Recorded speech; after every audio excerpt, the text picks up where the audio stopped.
Asante Mheshimiwa Mwenyekiti. Mheshimiwa Mwenyekiti,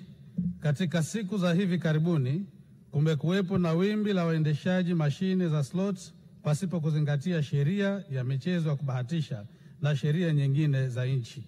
Mathalan, waendeshaji haramu huweka mashine zao kwenye makazi ya watu, maduka ya bidhaa, maeneo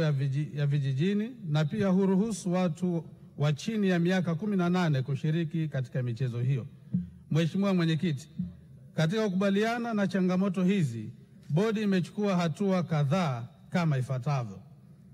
kusitisha utoaji wa leseni kwa waendeshaji wapya wa mashine za slot,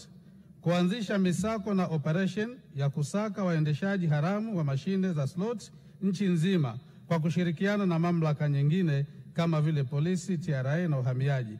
kuongeza kaguzi za mara kwa mara maeneo mbalimbali ya nchi iliyopo biashara ya mashine za slot, kuendesha kampeni na inayowalenga vijana na jamii kufanya kazi za uzalishaji,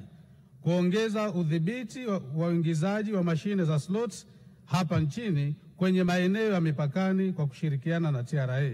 kuanza mchakato wa kutumia mifumo ya kielektroniki kudhibiti biashara ya mashine za slots zinazoendeshwa mitaani,